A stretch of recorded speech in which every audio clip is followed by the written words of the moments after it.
Cash is king, but in this market, it really is winner takes all. Cash is king, winner takes all. With cash on hand.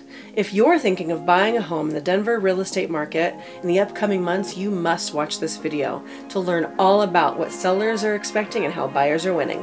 Let's get started on that right now.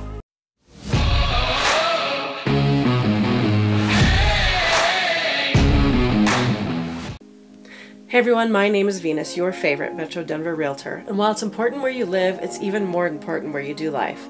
If this is your first time to my channel and you want to know all about where to do life in the Denver metro area, then please click that subscribe button, hit that bell so you're notified each and every time I put a new video out.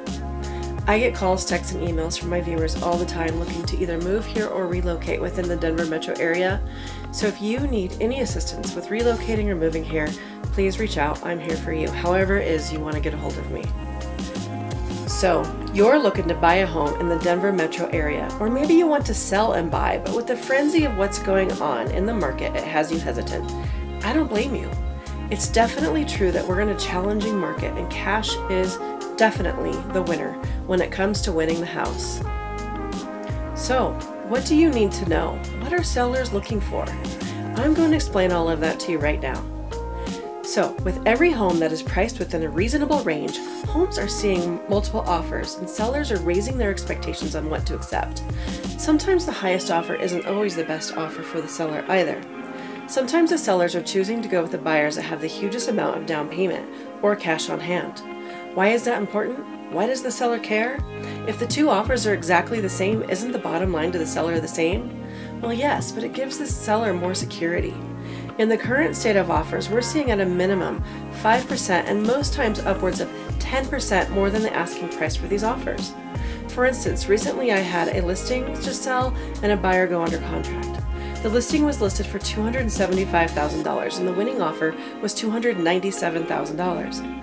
I also have that buyer and the asking price was $500,000. We had to go to $560,000 to win. Both buyers in both instances have a lot of cash to guarantee the purchase price. Sellers want to see that if a buyer is escalating their offer, they have protection over that and not just getting into a situation where the inflated offer is trying to secure the home, take it off the market, and then essentially use the appraisal to get the home price down. You see, years ago, agents would use this as a ruthless tactic to just win and almost pull a fast one on the seller and tell the buyer that the appraisal will adjust the price. This is why I say the highest offer isn't always the best offer either. Sellers are wanting to see the gap covered by the buyer and buyers are guaranteeing it. The one with the most cash wins. When sellers see that buyers have the funds available to protect their purchase and give them that protection over the purchase price, the seller will often go with that offer. But that always isn't the case. Sometimes it isn't always what the seller is looking for. We just closed a property last week where the seller wanted a quick and hassle-free close.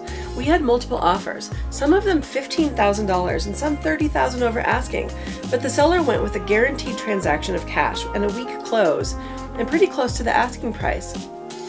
That was what was important to that seller at the time. It was a full cash transaction, no inspection. The other offers had loans, inspection periods, appraisals. Some had guaranteed on the appraisals, but not all. Even though it was less than the other offers, the buyer had all cash, and that's what attracted my seller to that offer. In some cases, like the one where the buyer will waive the entire appraisal process due to cash available, loans can be a hurdle to get over during a sale, and again, sellers see those with more cash as more stable. Often the listing agent is reviewing the offers and advising and discussing the offer terms with the sellers.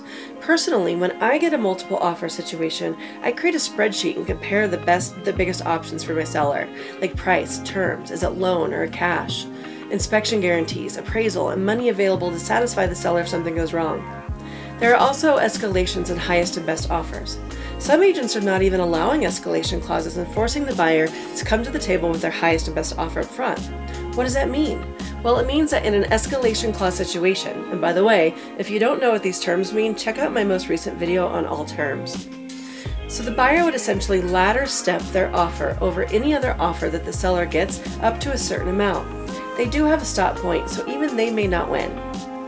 But if the listing agent says no escalation clause is accepted, they only want to see what the buyer's best offers are. We advise our buyers to put their best foot forward. I often ask my clients, if I were to call you in the morning and tell you this house is gone, how does that feel? Then we determine how hard or are we willing to even compete for this house. Buyers are willing to do so much to get their offers accepted right now, and there is some grumbling that sellers are greedy. But if the tables were reversed, of course, any person would want to get the most money for their home. Sometimes you get a seller to counter, but most often they will just review the best 2 or 3 offers and decide which is ultimately best for their needs. So in this market, make sure you're coming in strong and always do your best. If it doesn't get accepted, just know that you did your best. If you don't have the cash reserves on hand, this may not be the best market for you to try to compete in. But we are hoping more homes will enter the market, and I've said in my most recent videos, this is not sustainable. I don't know how much longer this will go on, and I'll have a market update for you next week on what happened in March 2021. But for now, if you need any advice or any inside information on what else to do to win an offer, feel free to reach out. Until next time, I'm Venus with the Vindiola Group, brokered by eXp Realty. I'll see you then.